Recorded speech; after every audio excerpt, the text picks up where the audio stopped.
Aujourd'hui, on part à la découverte de Moanda, une ville qui se définit beaucoup moins par un point sur une carte que par un conflit. Un conflit vraiment élémentaire, puissant, qui se joue tout au bout du grand voyage du fleuve Congo. Voilà, cette phrase, elle donne tout de suite le ton. Pour vraiment saisir ce qu'est Moanda, il faut s'imaginer une confrontation d'une violence inouïe. Une lutte de chaque instant entre la force brute d'un fleuve géant et l'immensité de l'océan. C'est ça, le cœur de son identité. Alors justement, plongeons tout de suite dans cette première dimension de Moanda, la puissance physique, la réalité brute de sa géographie. Ce lieu où deux masses d'eau absolument colossales s'affrontent sans relâche.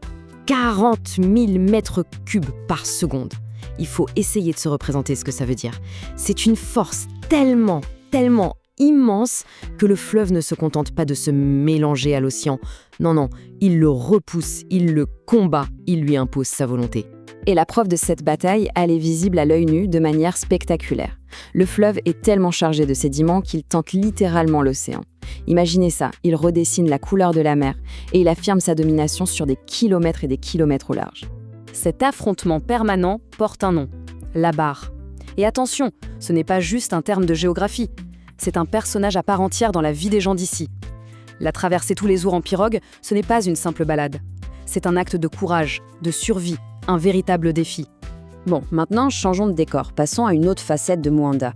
Une facette beaucoup plus moderne, plus visible peut-être. Son rôle de grand centre pétrolier. Et là, on tombe sur des contradictions absolument flagrantes. C'est un véritable choc des mondes. D'un côté, on a l'enclave pétrolière, un monde à part, high-tech, climatisé, qui vit à l'heure internationale. Et juste à côté, de l'autre, la vie traditionnelle qui continue, rythmée par les marées, par le séchage du poisson. Deux réalités qui coexistent, mais qui en fait ne se mélangent quasiment jamais. Et pourtant, c'est ça qui est incroyable. Malgré cette modernité qui débarque, malgré la richesse de l'or noir, la ville garde un esprit fier, presque rebelle. Un esprit profondément ancré dans son histoire, dans sa relation avec la mer. C'est une histoire de résilience, encore et toujours. Si on gratte un peu la surface de l'or noir, on trouve encore autre chose. Une autre strate, plus ancienne. L'histoire complexe, superposée de Moanda. Un endroit rempli de rêves oubliés, de récits qu'on ne raconte pas toujours. Moanda a eu plusieurs vies, complètement différentes. D'abord, c'était un genre de comptoir secret, un lieu de transit presque clandestin, bien caché dans le labyrinthe des mangroves. Et puis, changement radical, une parenthèse dorée où la ville devient la Riviera du Congo, un lieu de vacances ultra chic pour toute l'élite. Et les traces de ce passé fastueux, elles sont partout. La ville est littéralement parsemée de squelettes de villas, de ruines d'hôtels de luxe. Ce ne sont pas juste des bâtiments abandonnés, ce sont les fantômes de toutes ces ambitions passées. Et c'est ça qui donne à Moanda cette atmosphère si particulière, un mélange de prestige déchu et de solitude. Allons encore plus profond. Au-delà même de l'histoire coloniale, on va toucher au cœur de l'identité de Moanda.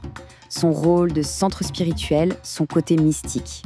Bien avant tout le reste, c'était la terre des Solongo. Et pour eux, l'embouchure, ce n'était pas la fin du monde, c'était le début d'un autre monde. Un portail vers le monde invisible des ancêtres. Leur richesse, ce n'était pas le pétrole, c'était le sel. Une ressource qu'ils contrôlaient, qui valait plus que de l'or. Et leur pouvoir venait de leur capacité à dialoguer avec les esprits de l'eau. Cette croyance, elle est absolument fondamentale là-bas. On dit que sous les mangroves, il y a une autre cité, une cité spirituelle où vivent les ancêtres. C'est une vision du monde où le visible et l'invisible ne sont pas séparés, ils sont intimement liés. Et c'est là que ça devient fascinant. Cette spiritualité, ce n'est pas juste du folklore, c'est une force bien vivante. Aujourd'hui encore, les plus grandes industries internationales doivent en tenir compte. Elles doivent respecter ces traditions. La technologie de pointe est obligée de composer avec des rites qui ont des milliers d'années. Alors, après avoir exploré toutes ces couches, la bataille physique, le paradoxe de l'or noir, les fantômes du passé, le cœur mystique, la question se pose, c'est quoi le véritable trésor de cette ville ? La réponse, elle peut surprendre. Parce que malgré les milliards du pétrole, l'atout le plus important, le plus durable de Moanda, il se trouve en fait ailleurs. C'est la mangrove, c'est elle le vrai trésor.